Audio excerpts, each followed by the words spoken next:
The dispatch crackled through my headset at 11:47 p.m., pulling me from the half-sleep I'd learned to master during overnight shifts. Unit 23, we have a possible assault, corner of West Madison and South Racine. Caller reports heavy bleeding, male victim, approximately 30 seconds. Advised scene is not secure. Preparing and narrating this type of story took us long efforts and hard work. So if you are enjoying the story, please consider subscribing to our channel. I was already moving, my partner Jamie fumbling with his coffee as I fired up the ambulance. 3 years working Chicago's West Side had taught me that scene not secure usually meant we'd be staging 2 blocks away, waiting for CPD to clear it. But something in the dispatcher's voice made my instincts flare. Copy that. Unit 23 responding, I flipped the sirens, and we pulled out of the 24-hour diner parking lot where we'd been killing time between calls. My 5th shift this week. 6th this month working a double. The math of poverty didn't care about exhaustion. If you're enjoying this story so far, don't forget to hit the like button and subscribe. Drop a comment telling me where in the world you're watching from. I love hearing from you. Jamie checked his phone as I navigated the empty streets, sodium lights painting everything in sickly orange. CPD says they're still 10 minutes out, some kind of pileup on the expressway. We're staging then. But even as I said it, I was slowing near the intersection. West Madison at midnight was a wasteland of closed storefronts and desperate people, the kind of neighborhood where ambulances got stripped for parts if you weren't careful. Then I saw him. Not at the corner where dispatch had said, in the alley between a shuttered bodega and a check-cashing place. A man, slumped against a dumpster, one hand pressed against his side. Even from 30 feet away, I could see the dark stain spreading across his white shirt. The way his head lolled forward, consciousness, flickering. Maya, don't. Jamie grabbed my arm as I reached for the door. Scene's not clear. You know the protocols. I did know the protocols. Had them drilled into me since paramedic school. Never enter an unsecured scene. Wait for police. Your safety comes first because you can't save anyone if you're dead. But I'd also taken an oath. And that man was bleeding out while we sat here debating procedure. Call it in. Tell them we're on scene, victim critical. I grabbed my jump bag and was out the door before Jamie could argue further. Behind me, I heard him swearing, then the radio crackling as he updated dispatch. My boots hit pavement, and I moved fast but careful, scanning the alley for threats. No movement except the victim. No sounds except the distant wail of sirens that might be coming for us or someone else entirely. Chicago at midnight was a symphony of emergencies. Up close, the man was even worse than I'd thought. Mid-30s maybe, though it was hard to tell through, and the blood and the pain etched into his features. Dark hair fell across his forehead, damp with sweat despite the October chill. His face was all sharp angles and Mediterranean heritage, Italian, maybe Greek. The kind of face that would be striking if it wasn't currently gray with blood loss. But it was his clothes that made my breath catch. Even covered in blood, I could tell that suit had cost more than I made in a month. Custom-tailored, probably Italian, the kind of thing you saw in magazines, not West Side alleys at midnight. Sir, I'm Maya. I'm a paramedic. Can you hear me? I dropped to my knees beside him, already assessing. His eyes opened dark, almost black, with a clarity that surprised me given his condition. Tracking, aware, intelligent. Shouldn't be here. His voice was rough, accent slight but present. Not safe. Yeah, well, you're bleeding all over my scene, so we're both making questionable choices tonight. I pulled on gloves, moved his hand away from the wound. He hissed, but didn't pull back. Trusting, or too weak to fight. Knife wound. Deep, maybe 4 inches long, running along his lower ribs on the left side. The bleeding was significant but not arterial. If I could control it, if we could get him to the hospital fast enough, he'd live. What's your name? I asked, already unpacking gauze and pressure bandages. Does it matter? But his eyes never left my face, studying me with an intensity that should have been unnerving. Instead, it felt like being seen. Really seen. Not Maya, the overworked paramedic with 3 jobs and medical school debt she'd never escape. Just Maya. It matters to me. I pressed gauze against the wound, applying firm, steady pressure. He grunted, jaw clenching, but didn't cry out. Whatever this man was, he was used to pain. I like to know whose life I'm saving. Something flickered across his face. Amusement, maybe. Or surprise. Dante. My name is Dante. Okay, Dante. I'm going to be honest with you. This is bad, but not fatal if we move fast. I need to stabilize you here, then get you into the ambulance. Hospital is 6 minutes away. I was already wrapping the wound, my hands moving with practiced efficiency.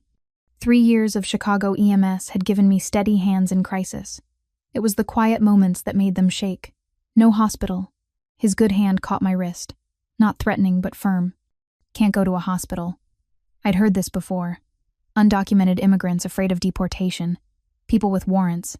Gang members who knew hospitals meant police reports. But something in Dante's eyes told me his reasons went deeper than any of those. You need a surgeon. This wound needs proper stitches, antibiotics, monitoring for infection. I met his gaze directly. I can stabilize you, but without real medical care, you'll die. Maybe not tonight, but soon. Then stabilize me. It wasn't a request. I'll handle the rest.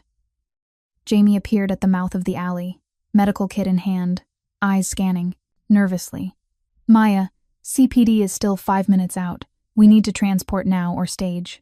I looked at Dante, at the wound I was barely keeping closed, at the pallor spreading across his skin. In the distance, I heard something else. Not sirens, engines, multiple vehicles moving fast, searching. Dante heard them too. His whole body tensed. They're looking for me. If they find me at a hospital, people will die. Not just me. Everyone around me. Who's looking for you? People you don't want to meet. His hand tightened on my wrist. Please. Just get me stable enough to move. I have somewhere I can go. Somewhere safe.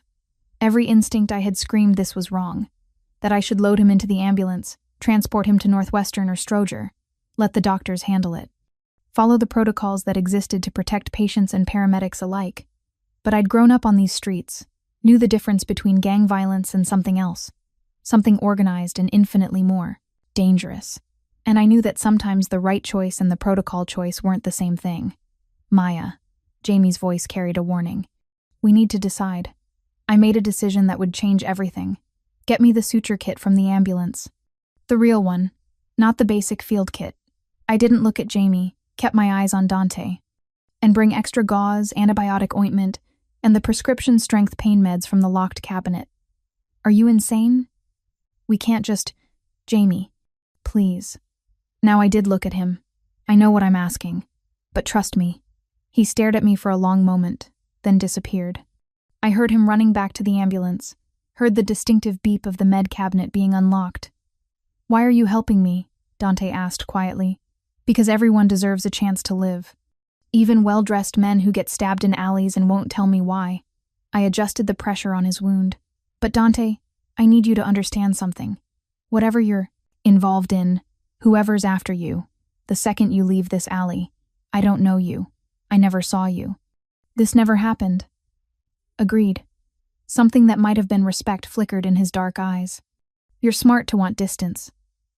Jamie returned with supplies. His face set in grim lines that said this conversation wasn't over. But he helped me without argument, holding a flashlight while I cleaned the wound more thoroughly, irrigating it with saline. The alley was hardly sterile, but I'd learned to work with what I had. I threaded the suture needle with hands that never trembled in crisis, only afterward, when I was alone and the adrenaline crashed. This is going to hurt, I warned. Everything hurts, but Dante braced himself, one hand gripping the edge of the dumpster. I worked fast and precise. 12 stitches, each one placed with the care I'd learned in my truncated medical school career, 2 years before the money ran out, and reality crashed back in. The muscle control, the steady hand, the ability to see beneath the blood to the damage that needed fixing. All of it came flooding back. Dante watched me work, never making a sound beyond harsh breathing. When I tied off the final stitch, he exhaled slowly. You're good at this. Better than good. His eyes met mine. Why are you working an ambulance at midnight instead of in an OR somewhere? The question hit harder than it should have. Medical school costs money. Ambulances pay money. Math 1 work itself out. I pressed a final bandage over the wound, securing it with medical tape. This should hold for 24 hours if you're careful. But Dante, you need real antibiotics. Need someone to monitor for infection. This is a temporary fix, not a cure. I have access to medical care. Private doctors who don't ask questions. He tried to sit up straighter, winced. I just needed to survive long enough to reach them. Those engines were closer now. 2 blocks away, maybe 3. Searching methodically, block by block. "Can you walk?" I asked. "I'll manage." With my help, he stood. Swayed slightly, but steadied. "There's a car, 2 blocks south. Black Mercedes with tinted windows, keys in the wheel well." "Of course there is," I muttered, but I was already calculating. Could he make it 2 blocks? Probably. Barely. "Jamie, help me get him to the street." "Maya, this is insane. We're going to lose our licenses. Maybe go to jail." But Jamie was already supporting Dante's other side, and we moved as quickly as his injury allowed. We made it to the mouth of the alley when headlights swept across the intersection. 3 black SUVs, moving in formation. Professional. Military. Nothing like the random violence I was used to treating. "Down." Dante's voice was urgent. We ducked back into the shadows, pressed against the cold brick wall. I could feel his heart hammering against my arm where we touched, racing too fast from blood loss and adrenaline. The SUVs stopped at the intersection. Doors opened. Men emerged, 6 of them, all wearing dark suits, all moving with coordinated precision. They carried guns openly, not even trying to hide them. One of them pulled out a phone, speaking in rapid Italian. I caught maybe every 3rd word. "Niente. Sangue. Est." They were looking for blood, for signs of which direction Dante had gone. We stood frozen in the darkness, Dante's breathing too loud, my heart hammering so hard I was sure they'd hear it. Jamie's hand found mine, squeezed once. Solidarity or goodbye, I wasn't sure. One of the men started walking toward our alley. He was maybe 20 feet away when a call came through on his radio. He stopped, listened, then jogged back to the SUVs. They all piled in and pulled away, heading east. We waited a full minute after they disappeared. Nobody moved. Nobody breathed. "Who the hell are you?" I whispered finally. "Someone you should forget you ever met."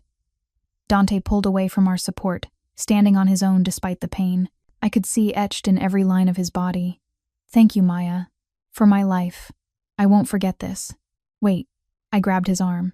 "At least let me give you antibiotics. Something for the pain." He paused, studied me again with that unnerving intensity. Then he pulled out a wallet leather, expensive, probably cost more than my rent, and extracted a card. Plain white, just a phone number embossed in black. "If you ever need anything, and I mean anything, call this number." He pressed it into my hand. Day or night. No questions asked. "I don't want anything from you. Maybe not now." His thumb brushed across my knuckles, sending an unexpected jolt through me. But life has a way of surprising us. Keep the card. Then he was gone, moving into the shadows with a speed that shouldn't have been possible for someone I'd just stitched up. Within seconds, I couldn't see him anymore. He'd disappeared like smoke, like he'd never been there at all, except for the blood on my gloves, the suture, kit I'd used, the card burning in my palm. Jamie and I stood in that alley for another minute, processing what had just happened. Finally, he turned to me. "We're screwed, aren't we?" "Probably." I stripped off my gloves, disposed of them properly. Medically trained people left good habits even in terrible situations. But we did the right thing. The right thing might cost us our jobs, our licenses. He ran a hand through his hair. "Maya, those guys had guns, military-grade weapons. This wasn't some random street violence." "I know. So what do we do?" I thought about it. About the dispatch we'd responded to, the official record that would show we'd been on scene, about how to explain what happened without incriminating ourselves. We tell the truth. Mostly. I pulled out my phone, prepared to update dispatch. We arrived on scene, found evidence of blood, but no victim. We cleared the scene, no transport, victim gone on arrival. That's a lie. That's survival. I met his eyes. Jamie, whoever Dante is, he's connected to something big, something dangerous. The less we know, the less we're involved, the safer we are. He wanted to argue. I could see it in his face. But he was also smart enough to know I was right. We filed our report exactly as I'd described. Victim gone on arrival, scene cleared, no transport necessary. Dispatch didn't question it happened all the time in our district. People fled before ambulances arrived, afraid of police or bills or both. The rest of our shift passed in tense silence. Every call felt wrong. Every shadow seemed threatening. By the time 7 a.m. rolled around and we were finally off duty, I was exhausted in ways that had nothing to do with missed sleep. I drove my 15-year-old Honda Civic home to my studio apartment in Logan Square. 5th floor walk-up, no elevator, but the rent was almost manageable. Almost. Inside, I stripped off my uniform, threw it in the hamper with maybe more force than necessary, stood in the shower until the water ran cold, washing away blood and adrenaline, and the memory of dark eyes studying me like I mattered. When I finally crawled into bed at 8:30 in the morning, I pulled out the card Dante had given me, stared at it in the gray morning light filtering through my window. Just a phone number. Nothing else. No name, no explanation. Just 10 digits that felt like a promise and a threat all at once. I should throw it away. Should burn it, flush it, forget it ever existed. Instead, I tucked it into my wallet, behind my expired medical school ID, and the photo of my parents I'd carried for 8 years since they died. Then I closed my eyes and tried to sleep, knowing my dreams would be full of Italian accents and dark eyes and choices I couldn't take back. I had no idea that Dante was already looking for me. That before I'd even made it home, he'd had people finding out everything about me, my full name, my address, every detail of my life laid bare for his inspection. I had no idea that helping him had marked me in ways I couldn't understand yet, that his world and mine had collided, and there was no uncolliding them now. All I knew was that I'd saved a life, and sometimes that was enough, even when it probably shouldn't be. 3 days passed. 3 days of normal shifts, normal calls, normal life.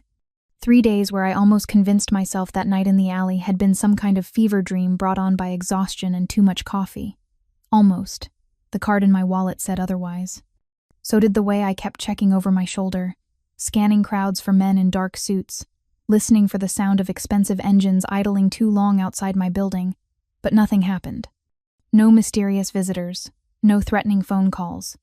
Just the grinding routine of my 3 jobs. Paramedic shifts 4 days a week, weekend clinic work at a community health center in Pilsen, and Monday night classes where I was slowly, painfully working toward finishing my medical degree, 1 class at a time, 1 semester at a time. At this rate, I'd have my MD somewhere around my 40th birthday. It was the clinic shift that changed everything. Saturday afternoon, 4 days after the alley.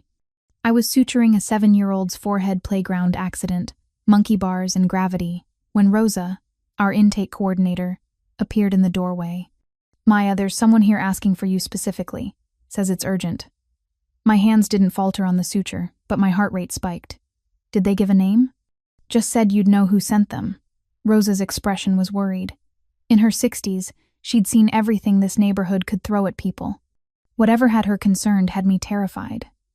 I finished the last stitch, placed a butterfly bandage, gave the mom instructions for care and signs of infection to watch for. The whole time, my mind was racing through possibilities. None of them good. In the waiting room stood a man who didn't belong. Expensive suit, confident posture, eyes that cataloged everything and everyone in the space. He was older than the men from the SUVs, maybe 50, with silver threading through dark hair and the kind of presence that said military background. Special forces, maybe. Our eyes met. He nodded once, slight but respectful. Then he approached with his hands visible, non-threatening, aware he was in my territory. "Doctor." Reyes. He used the title I hadn't earned yet, the one that felt like sandpaper every time I heard it. "My name is Marco Castellano. I work for Dante Luciano. He would like to see you." The clinic suddenly felt smaller. Every patient in the waiting room was now potential collateral damage if this went wrong. I kept my voice level, professional. "I don't know anyone named Dante Luciano." "Of course not." The slight smile said he didn't believe me, but respected the attempt. "Nevertheless, Mr. Luciano would appreciate a moment of your time to thank you properly for your kindness earlier this week. I'm working. He's prepared to make a donation to this clinic, $50,000. Unrestricted funds." Marco said it casually, like that amount of money was nothing. To him, to Dante, maybe it was. To us, it was a year of keeping the lights on and medicine stocked. Rosa had moved closer, listening.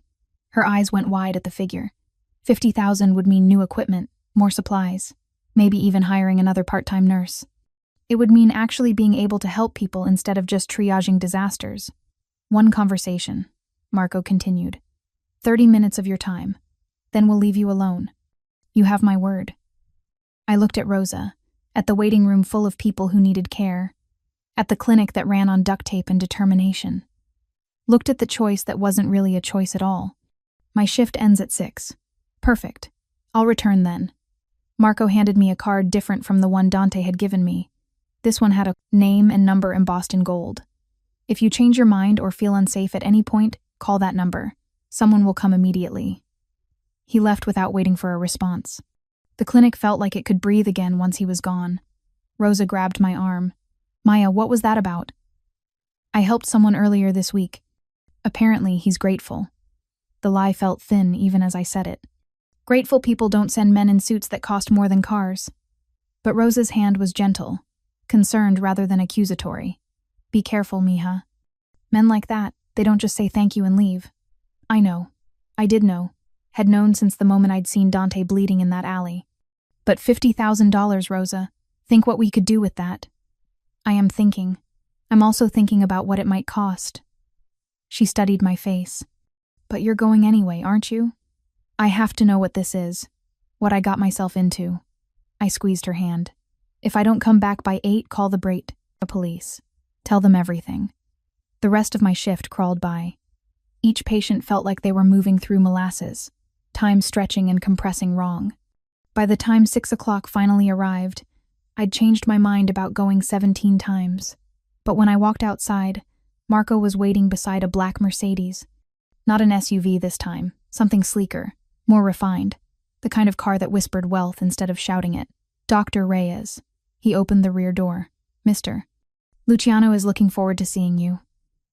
I climbed in before I could talk myself out of it. The interior smelled like leather and expensive cologne. Classical music played softly through speakers I couldn't see.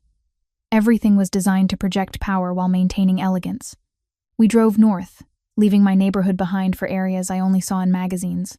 The buildings got taller, cleaner, more expensive with each mile. We passed Michigan Avenue's tourist traps, then continued into the Gold Coast, where apartments cost more per month than I made in a year.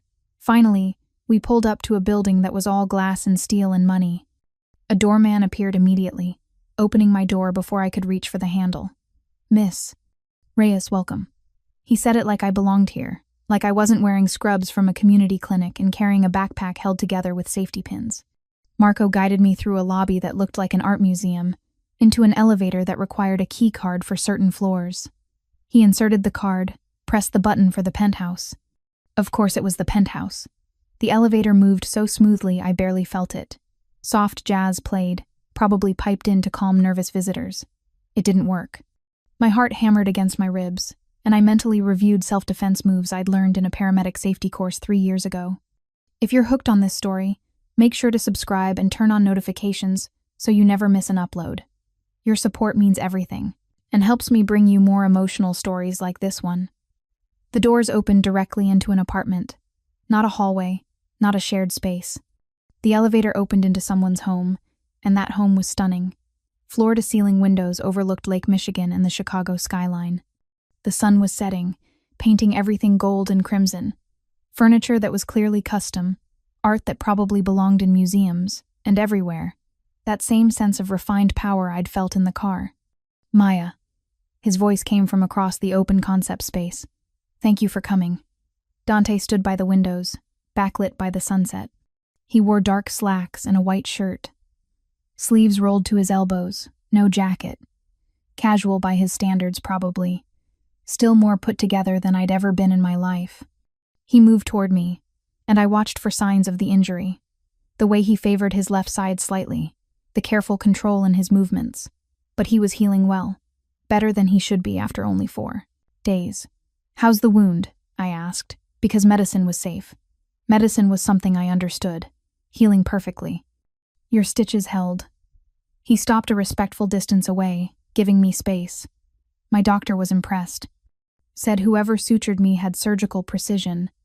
I had 2 years of medical school before the money ran out, lots of suture practice. I don't know why I told him that. The vulnerability of it felt dangerous. Something shifted in his expression. Understanding, maybe. Or recognition. Marco, thank you. We'll be fine. Marco nodded and disappeared, though I suspected he was nearby. Men like Dante didn't exist without security, even in their own homes. Would you like something to drink? Wine? Coffee? Water? Dante moved toward a kitchen that was all marble and stainless steel. I have excellent wine, mediocre coffee, and the best water money can buy, which I realize is ridiculous, but the building has a filtered system. The casual domesticity of it threw me. This was a Mafia boss. I'd figured that much out from context clues and late-night Google searches, offering me filtered water in his penthouse like we were friends catching up. Water is fine.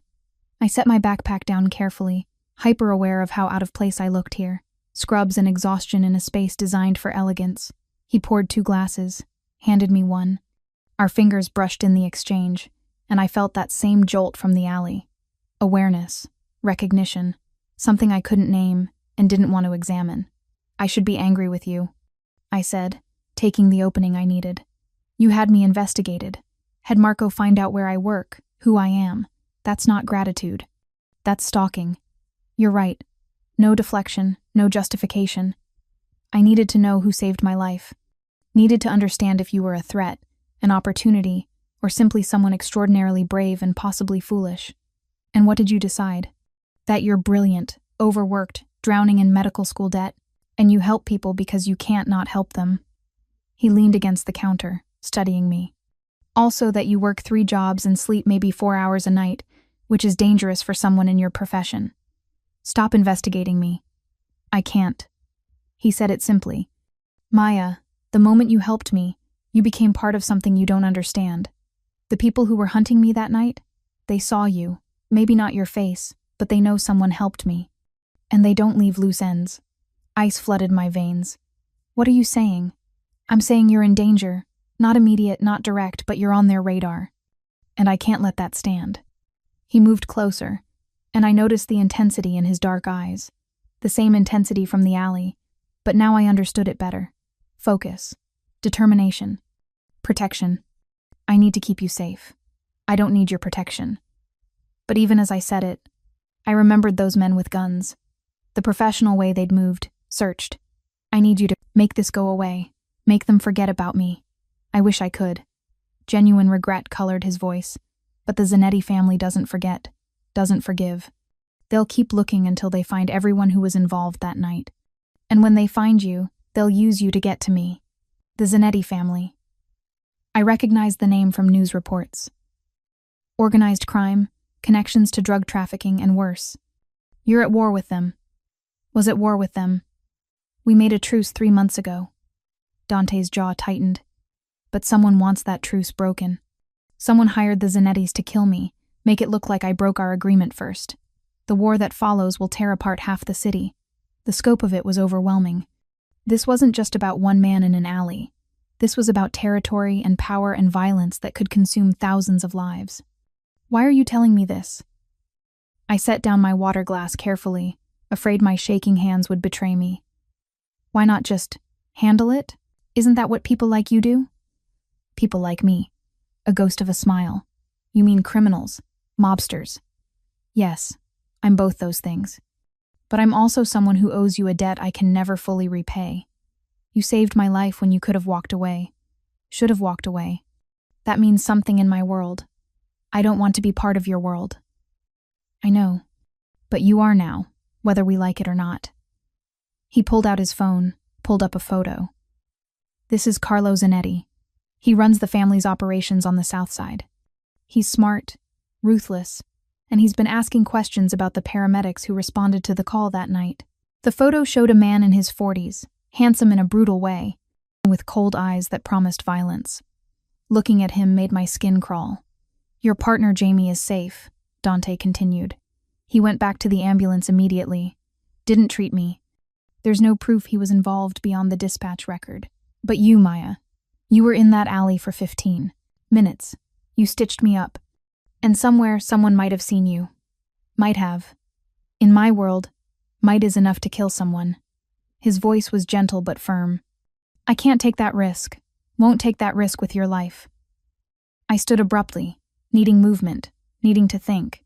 Walked to those floor-to-ceiling windows and stared out at a city that suddenly felt full of threats I'd never considered before. What do you want from me? I asked quietly.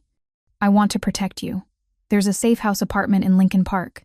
Secure building, full security. You'd stay there until this is resolved. A week, maybe 2. I have jobs. Patients depending on me. Classes. I turned back to face him. I can't just disappear. You can call in sick.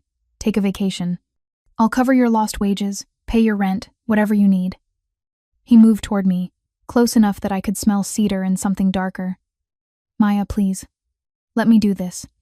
Let me keep you safe. And what do you get out of it? What's the angle? I'd grown up poor. Learned early that nothing was ever truly free. Men like you don't just protect people out of the goodness of your hearts. Something flickered across his face. Hurt, maybe. Or recognition that I was right to be suspicious. I get to sleep at night knowing I didn't get you killed for showing me kindness. He held my gaze.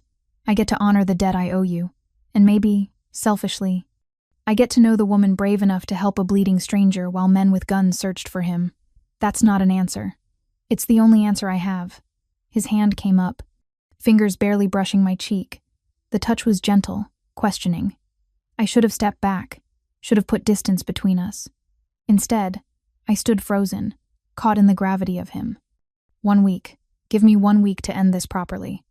Then you can return to your life, and I'll make sure the Zanettis understand you were never part of it.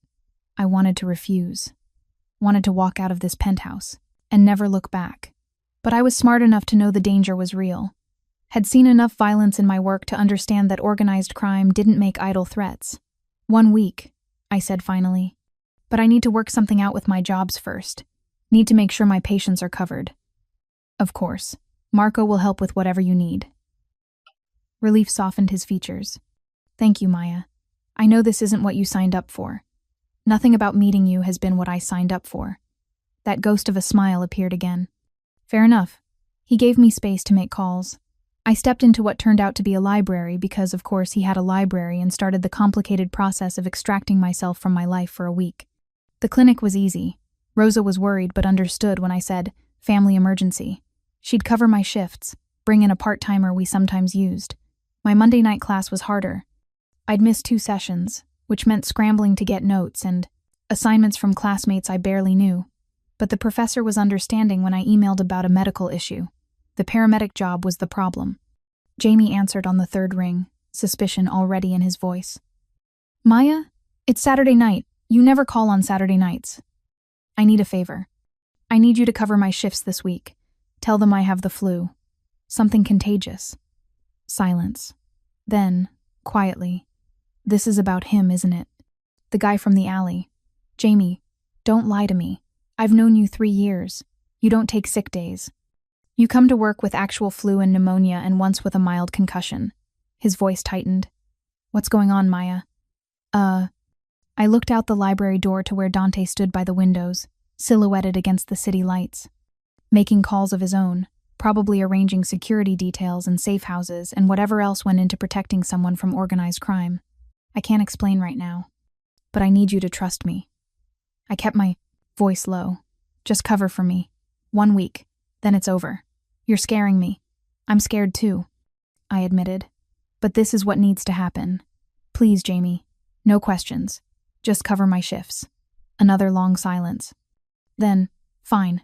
But Maya, if anything happens to you, I'm calling every cop in Chicago and telling them everything about that night. Deal. It was the best I was going to get.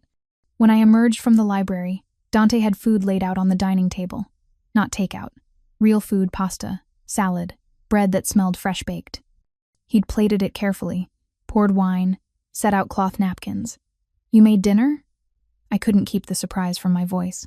I called my chef. She brought it over. He pulled out a chair for me. But I did plate it myself, so that's something. Despite everything, despite the fear and confusion and surreal nature of this entire situation, I laughed. Actually laughed. The sound surprised both of us. What?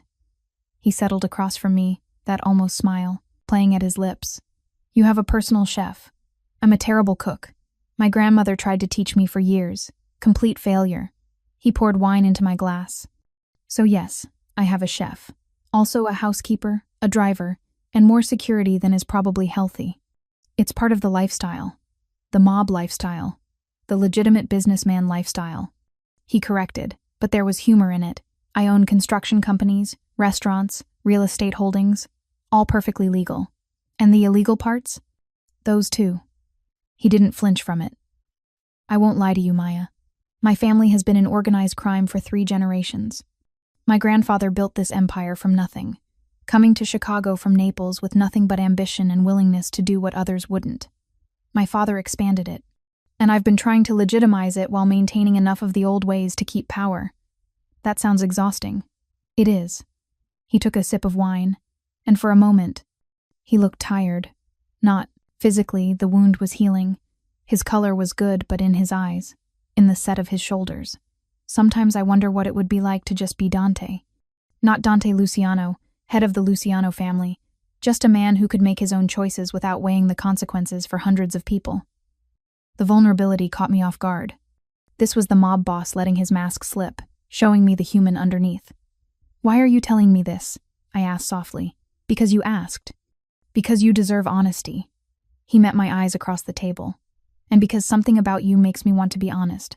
Makes me want to be better than what I am."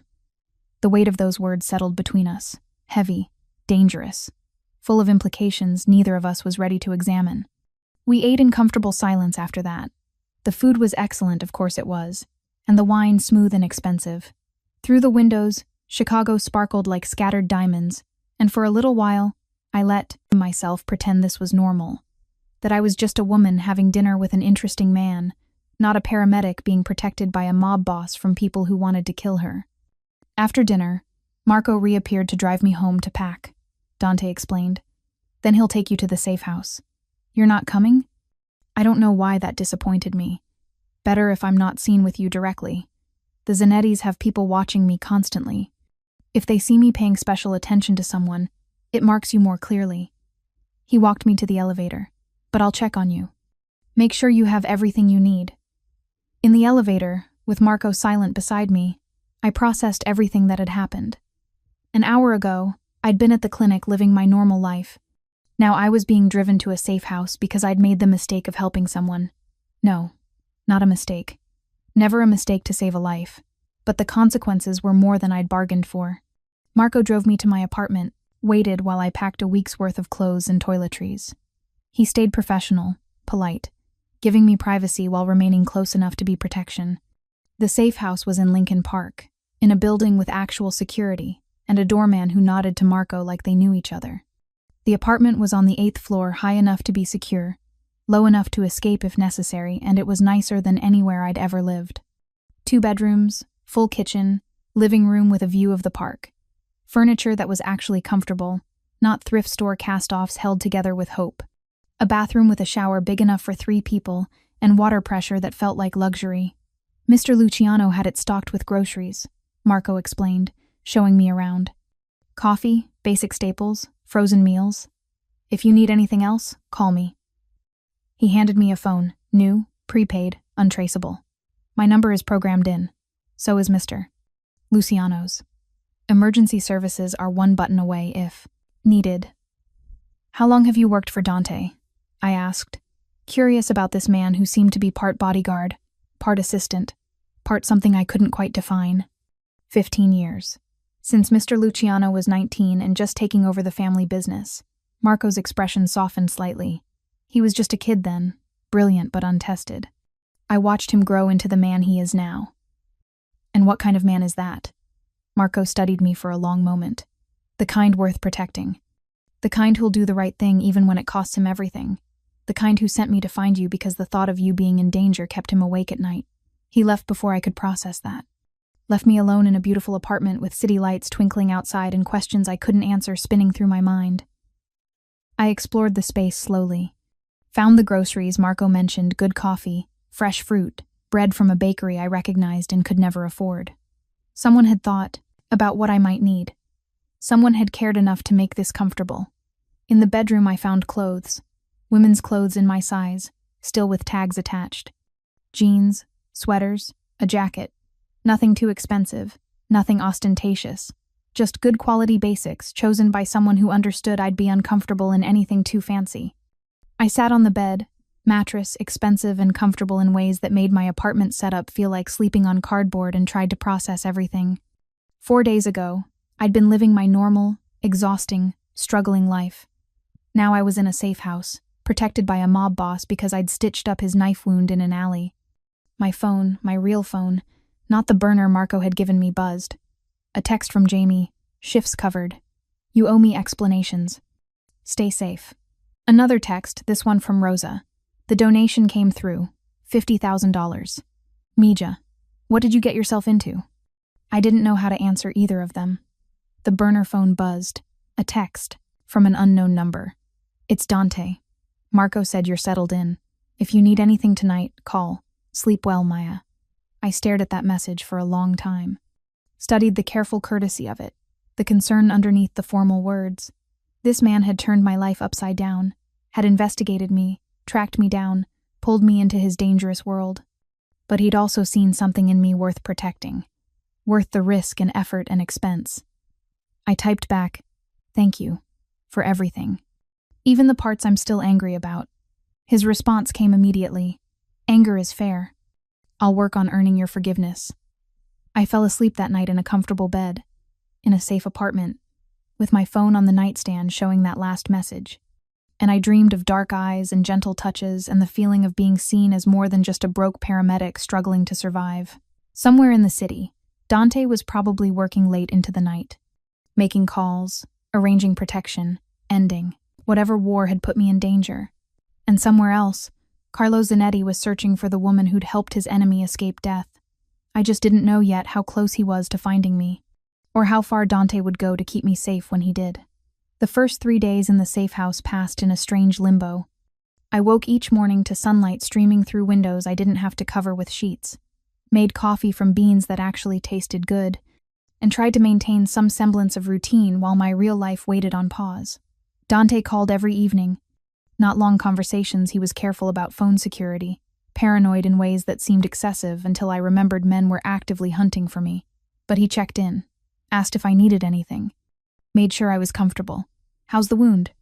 I asked on the third night, still unable to fully shed my medical instincts. "Healing perfectly. Your handiwork continues to impress." I could hear the smile in his voice. "Though my doctor is concerned I'm not resting enough." "Are you resting enough?" "I'm ending a war, Maya. Rest isn't really an option." A pause. "But I'm being careful. I promise."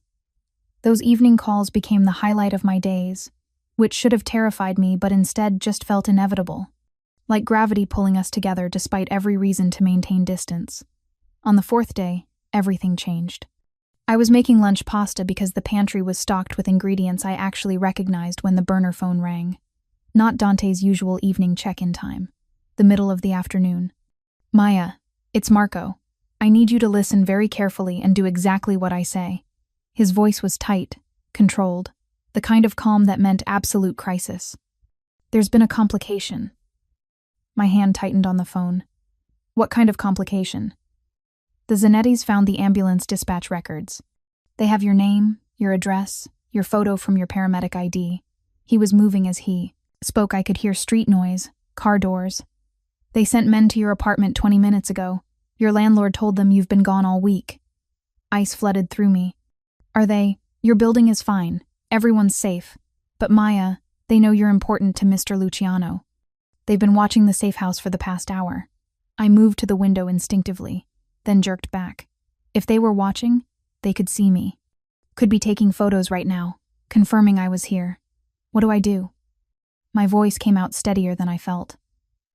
"Mr. Luciano is on his way. He'll be there in 10 minutes. Pack only essentials, phone, wallet, medication. We're moving you to a secondary location." "Why not just have Marco come get me?" A pause. Then, quietly, "Because Mr. Luciano won't risk anyone else's safety. Not with this."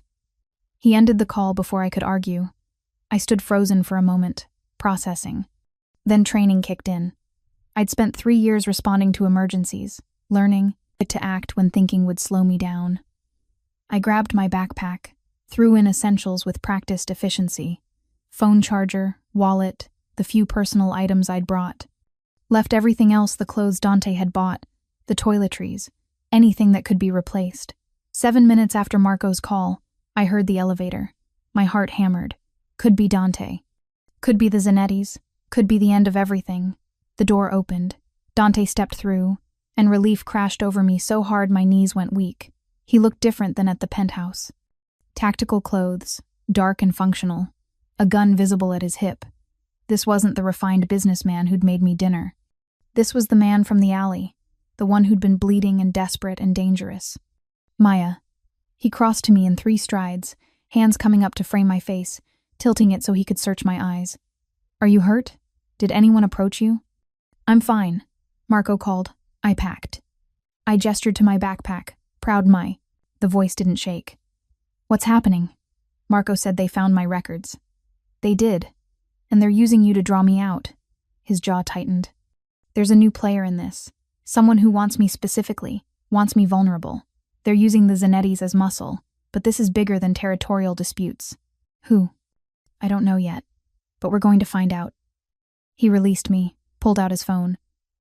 Marco, we're coming down. North exit, secondary vehicle. Dante, wait. I caught his arm.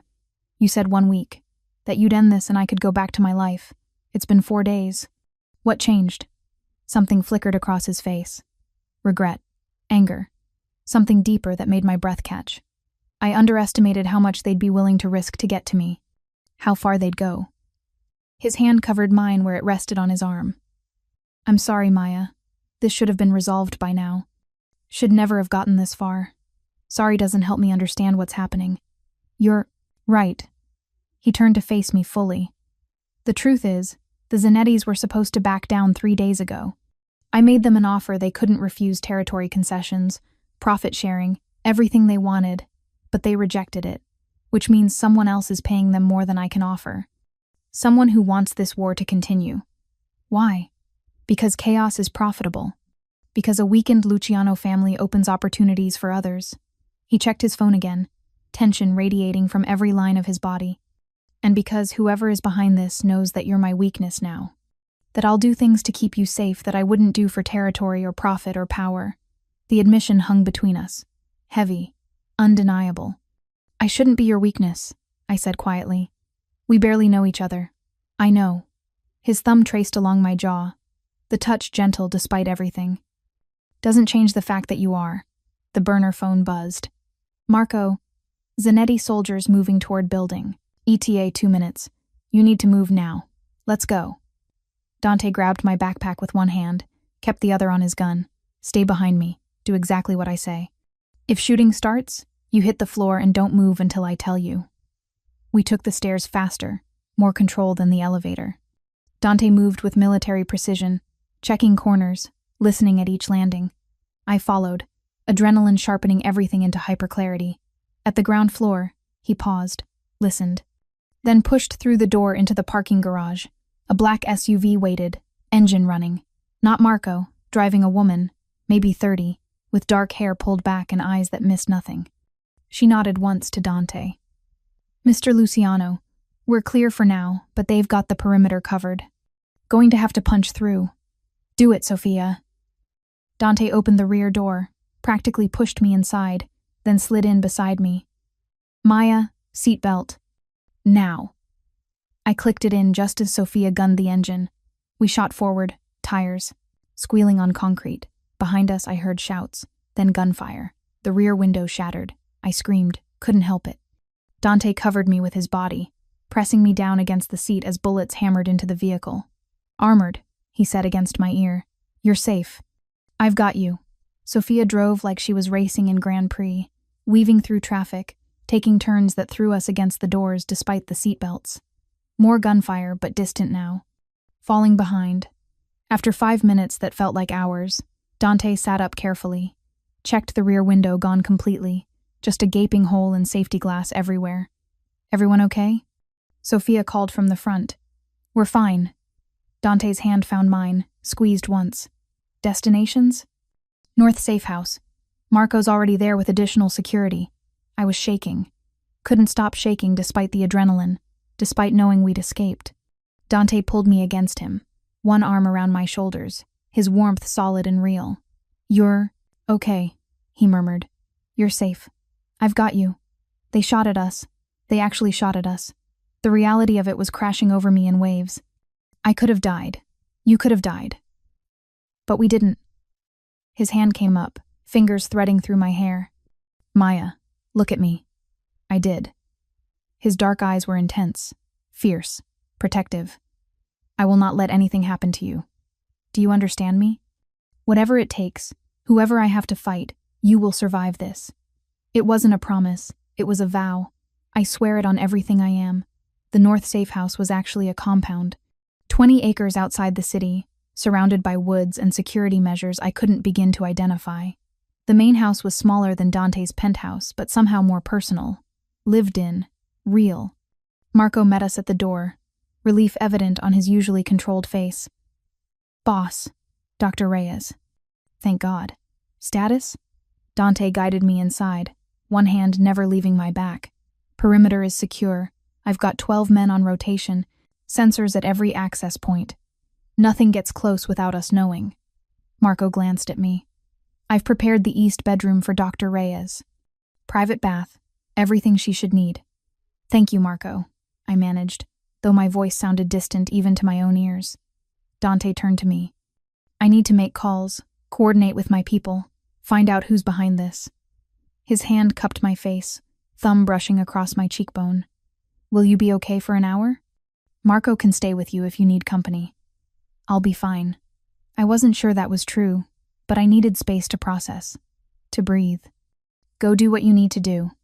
He studied me for a long moment, clearly torn between duty and desire to stay. Finally, he nodded. 1 hour. Then we talk. Really talk. No more half-truths or careful distances. I watched him disappear into what looked like an office, Marco following. Then I let Sophia guide me to the bedroom she'd mentioned. It was beautiful in an understated way. Comfortable bed, large, windows overlooking the woods. That same sense of care I'd felt in the Lincoln Park apartment. Someone had thought about what I'd need, had tried to make this comfortable. I sat on the bed and finally let myself fall apart. The tears came hard and fast. 3 years of exhaustion and stress, and barely surviving crashing over me alongside today's terror. I'd been shot at, had bullets slam into the vehicle around me, had felt Dante's body covering mine, protecting me from violence I'd never imagined facing. This wasn't my world. Wasn't what I'd signed up for when I'd stitched up a bleeding stranger in an alley. But even as I cried, even as fear clawed at my throat, I couldn't regret it. Couldn't regret saving Dante's life. Couldn't regret the evening phone calls, or the way he looked at me like I mattered. Like I was more than just another obligation or debt to be paid. A soft knock interrupted my breakdown. "Maya, it's Sophia. Can I come in?" I wiped my face, knowing it was useless. "Yeah." She entered carrying a tray, tea, cookies, tissues. Set it down on the nightstand and sat in the chair by the window, giving me space but staying close. "First time being shot at?" she asked gently. "How could you tell?" I grabbed a tissue, blew my nose inelegantly. "You're crying instead of planning revenge. Dead giveaway." A slight smile. "I'm Sophia Russo. I run security operations for the Luciano family. Been doing this for 8 years. How do you deal with it? The violence? The constant danger? Honestly? Some days better than others." She poured tea, handed me a cup. "But I believe in what Mr. Luciano is trying to build. He's not perfect, none of us are, but he's trying to make things better, trying to protect people who have nowhere else to turn. Everyone keeps saying that, like it justifies everything. It doesn't justify everything, but it explains why people like me choose to stay." Sophia met my eyes. "He cares about you, you know. Really cares. I've seen him like this. Never seen him willing to risk so much for someone outside the family. We barely know each other. Sometimes that's all it takes. One moment, one choice, one person who sees you clearly and decides you're worth the trouble." She stood, moved toward the door. "The tea will help. So will the shower bathrooms through there. Take your time. Mr. Luciano won't rush you." After she left, I did shower. Stood under water hot enough to sting, washing away cordite and fear, and the last remnants of my normal life. When I emerged, I found clothes waiting, more jeans and sweaters in my size, soft and comfortable. I dressed slowly, trying to gather courage for the conversation Dante had promised. The one where we stopped pretending this was temporary or simple, or anything other than what it was. I found him in the library because, of course, this house had a library. He stood by the windows, phone pressed to his ear, speaking rapid Italian. When he saw me, he ended the call immediately. Maya. He crossed to me, hands gentle as they framed my face, tilting it so he could study me. Are you okay? Really okay? I don't know. Honesty felt important suddenly. I'm terrified, overwhelmed, completely out of my depth. I know. I'm sorry. He pulled me close, and I let myself lean into him, let his warmth and solidity ground me. I have news. Some good, some complicated. Tell me. He guided me to a couch, sat beside me but maintained contact, one hand holding mine, thumb tracing circles on my palm. We identified who's been paying the Zanettis. His name is Vincent Marchetti. He's a businessman legitimate on the surface, but connected to 3 different crime families. He's been trying to expand into Chicago for years, but my family's held the territory. So this is about business. It started that way. But it's personal now. Dante's jaw tightened. Marchetti lost his son 2 years ago. Gang violence, wrong place, wrong time. He blames me because it happened in Luciano territory. Wants revenge. That's why he's willing to pay so much to the Zanettis. Why he's pushing so hard. Exactly. Dante pulled out his phone, showed me a photo. Middle-aged man, expensive suit, cold eyes that promised cruelty. He's using you to draw me out. Wants me vulnerable, desperate. Then he'll strike. I studied the photo, memorizing the face. This was the man who'd turned my life upside down, who'd sent people to shoot at us. So what do we do? I asked. We? He looked at me, surprise and something warmer flickering across his face. You said 1 hour, then we talk. Really talk. I turned to face him fully. So let's talk, Dante. What's the plan?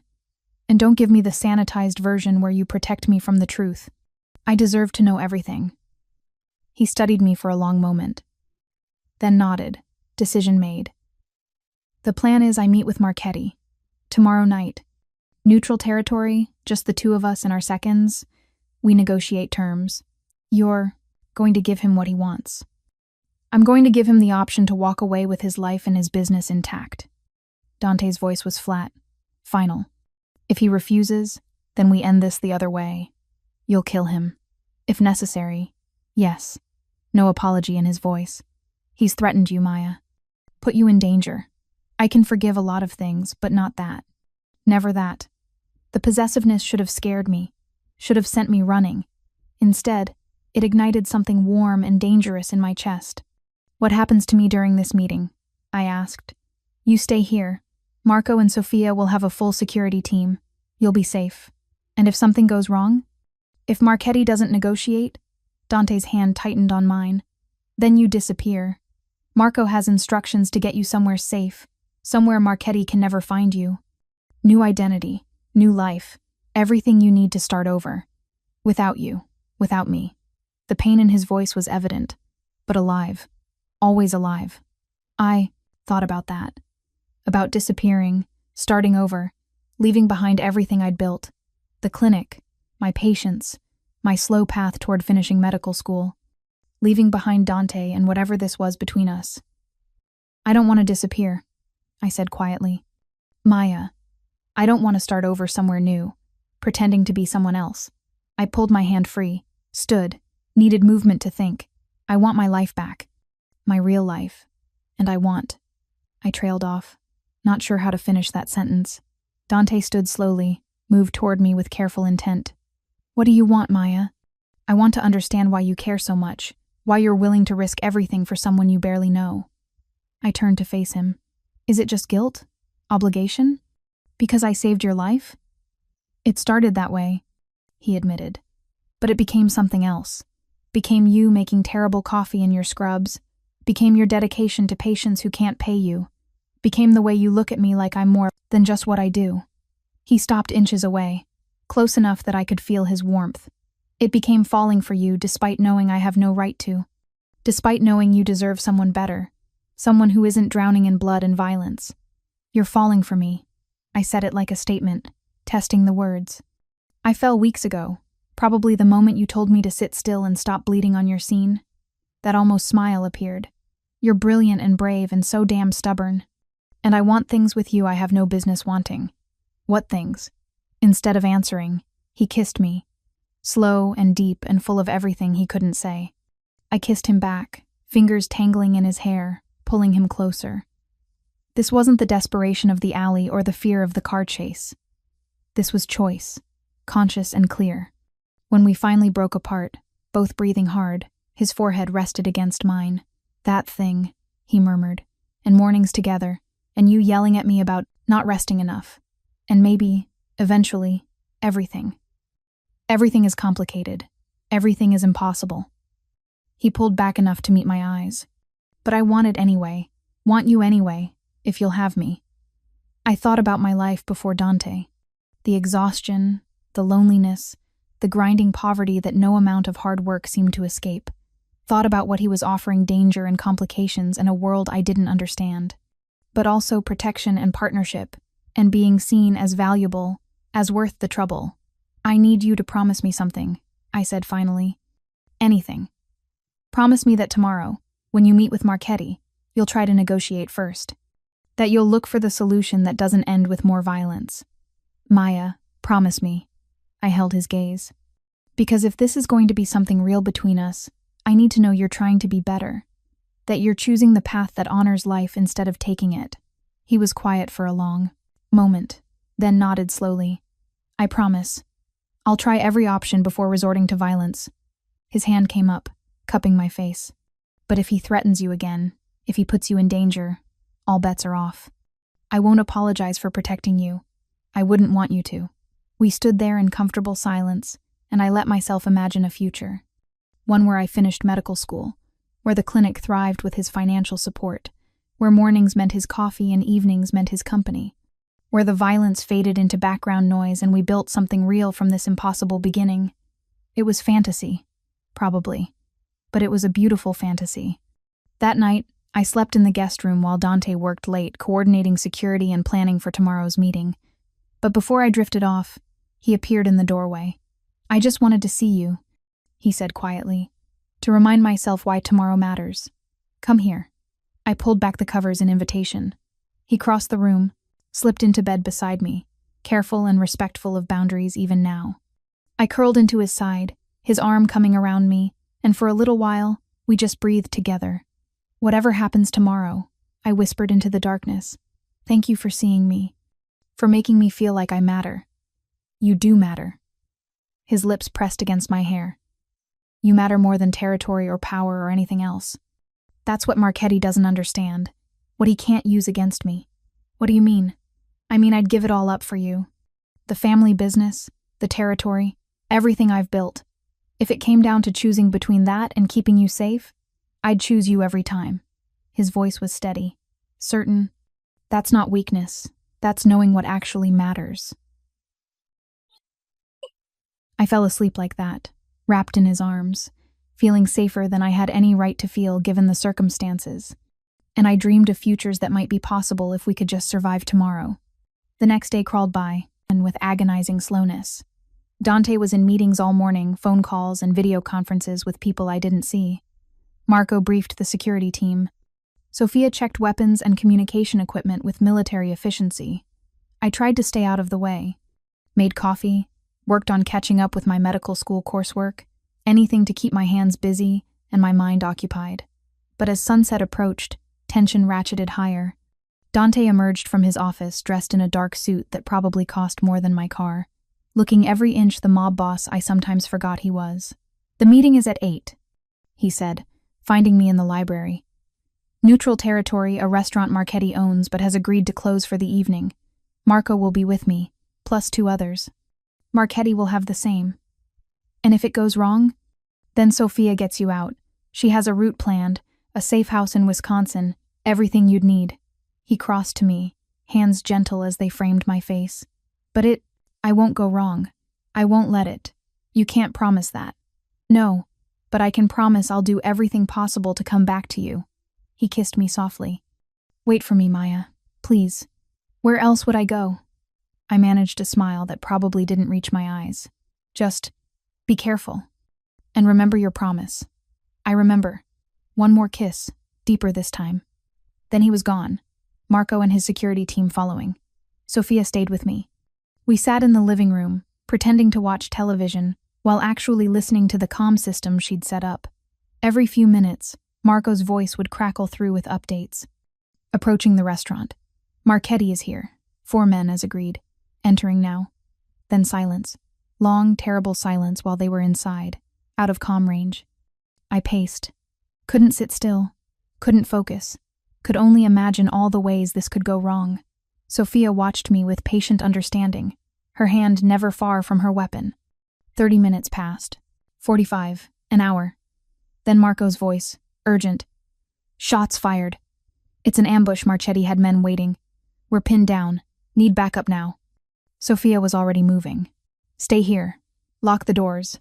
Don't open them for anyone except Mr. Luciano or me. She tossed me a gun. You know how to use that? No. I stared at the weapon like it might bite me. Safety's on. Point, click the safety off, pull the trigger if someone tries to hurt you.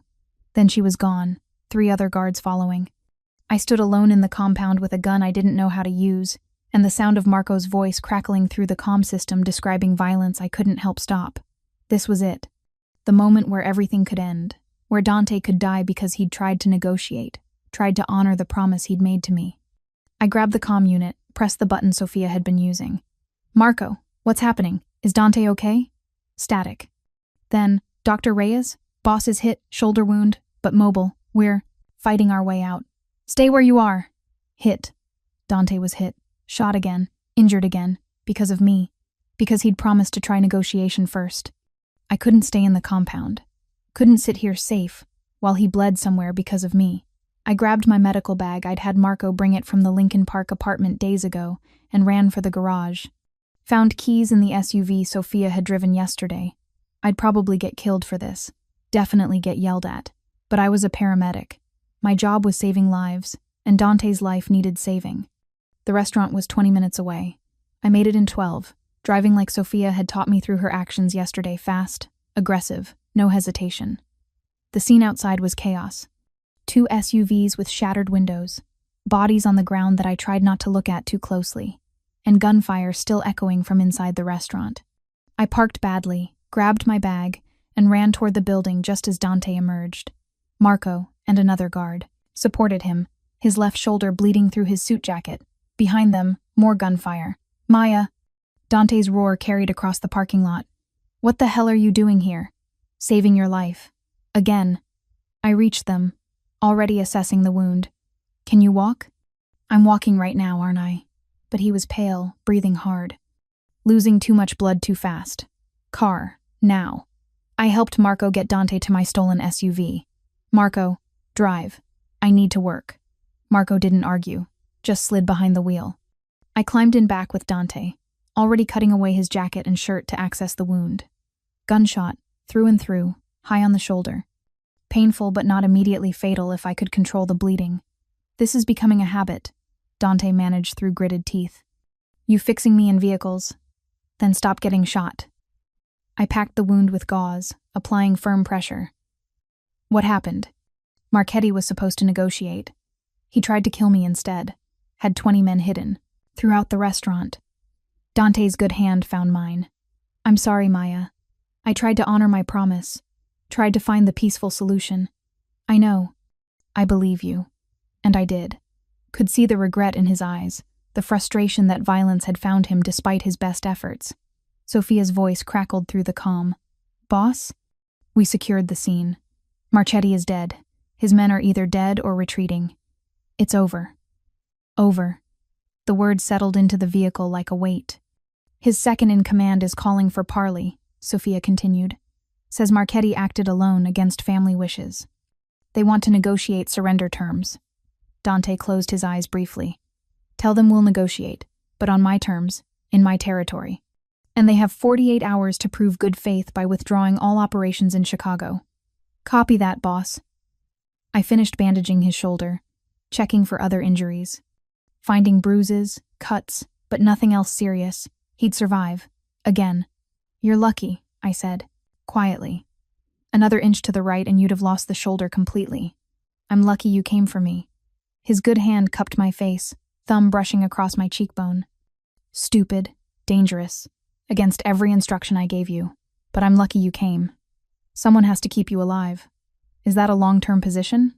Because I'm going to need ongoing care. That almost smile appeared despite the pain.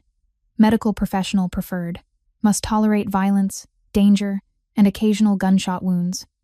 Benefits include excellent coffee, adequate dinner conversation, and devoted protection from organized crime.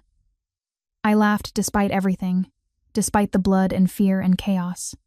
That's a terrible job description. Is that a no? I looked at him, really looked. At the man who'd been shot twice in as many weeks but was still making jokes. Who'd tried to negotiate peace because I'd asked him to. Who'd built an empire on violence but was trying to build something better. It's a yes, I said quietly. But I have conditions. Of course you do. I keep my clinic, keep working as a paramedic when I want to, keep finishing my medical degree. I held his gaze.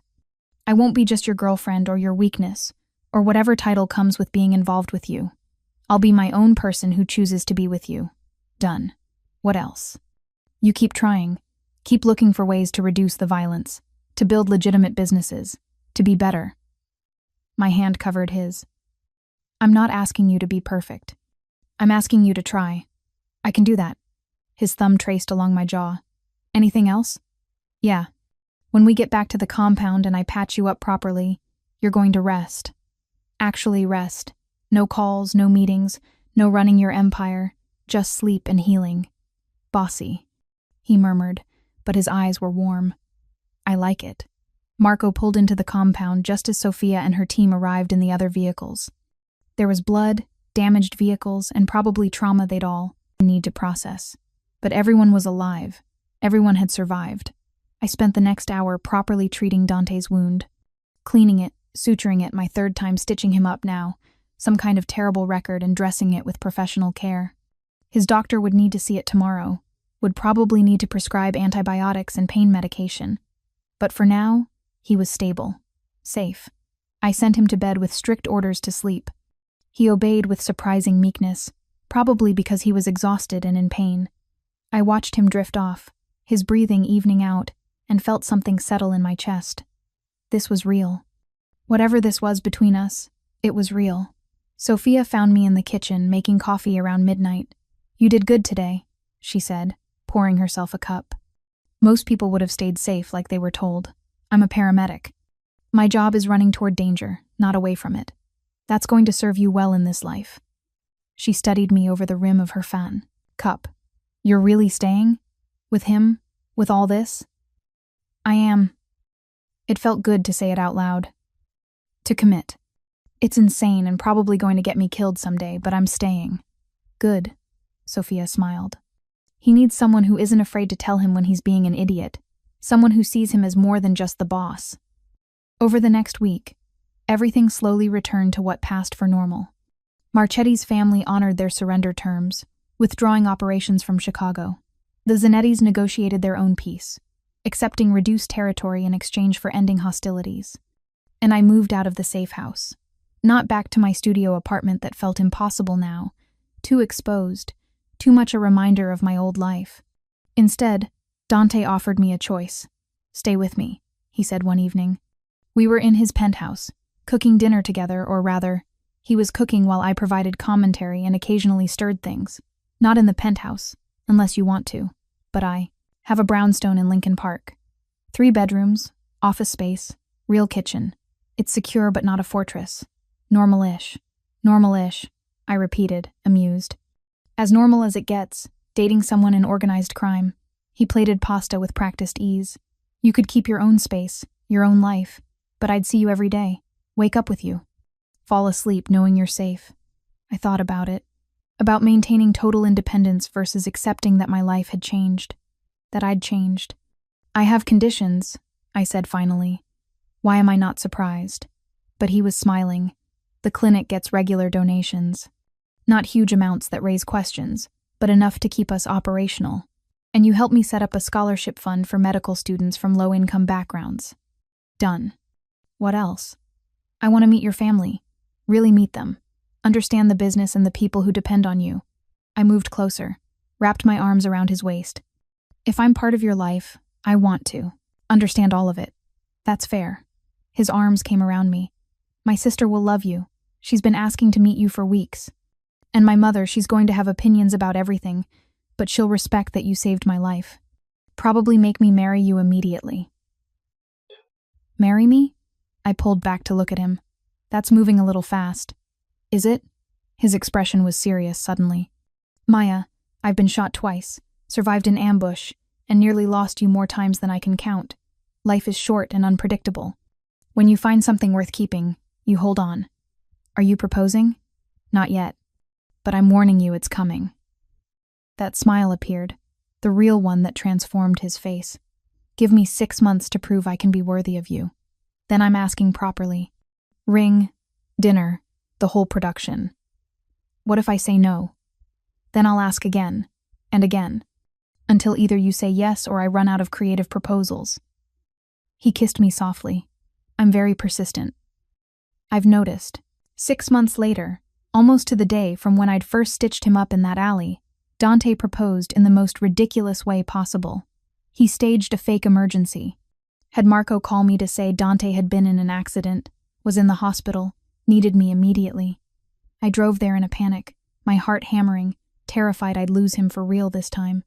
When I burst into the room Marco had directed me to, I found Dante sitting on the hospital bed, perfectly healthy, holding a ring box.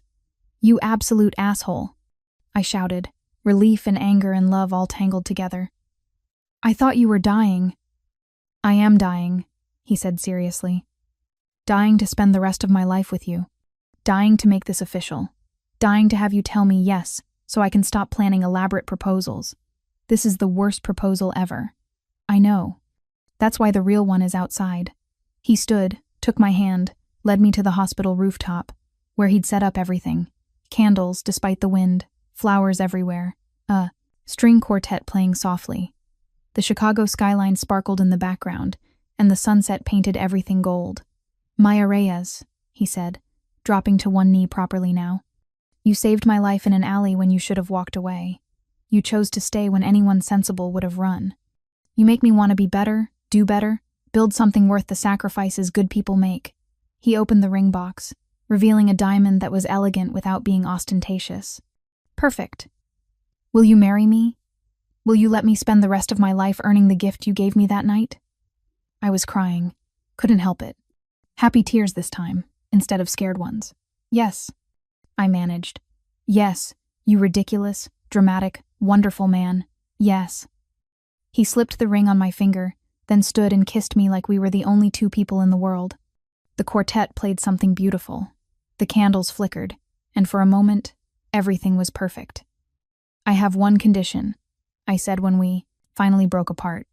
"Of course you do." But he was grinning. "Name it. No fake emergencies ever again." My heart can't take it. Deal. We married 3 months later. Small ceremony, just family and close friends. My clinic staff came, crying happy tears. Dante's family embraced me with the warmth I'd lost when my parents died. And when we said our vows, promising to love and protect each other through violence and chaos and whatever came next, I meant every word. The reception was held at Dante's compound, the one where I'd stolen an SUV to save him that final time. Sophia gave a speech about how I was the only person crazy enough to date her boss. Marco cried, though he denied it later. And Dante's mother pulled me aside to say she'd prayed for years that someone would make her son remember he was human. "You did that," she said, squeezing my hands. "You gave him back his humanity, his heart. Thank you." Life after the wedding wasn't perfect. There were still threats there. It always would be, in Dante's world. But he kept his promises, kept reducing the violent side of the business, kept building legitimate operations, kept trying to be better.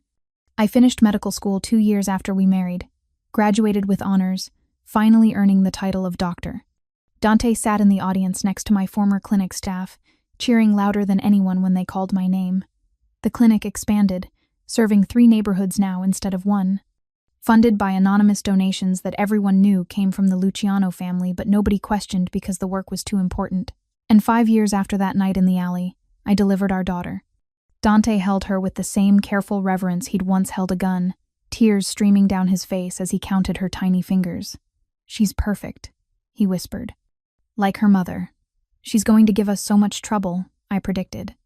Stubborn like you, reckless like me. Can't wait. He looked at me over our daughter's head. Thank you, Maya, for everything, for saving my life, for choosing to stay, for building this life with me. Thank you for being worth saving. I leaned into him, exhausted and happy and complete, for being worth the risk. We named her Rosa, after the woman who'd believed in both of us. And when she was old enough to ask, we told her the truth. That we'd met because Mama was brave enough to help a stranger, and Papa was smart enough to recognize a gift when he found one. That sometimes the best things in life come from the most impossible circumstances. That love is worth fighting for, especially when everything says it's too dangerous, too complicated, too impossible to work. And that if you're lucky enough to find someone who sees you clearly and chooses you anyway, you hold on with everything you have, because that's the real fairy tale. Not the perfect beginning, but the choice to keep choosing each other, day after day, through blood and chaos and bullets, and life. That's what matters. That's what lasts. Preparing and narrating this type of story took us long efforts and hard work. So if you are enjoying the story, please consider subscribing to our channel.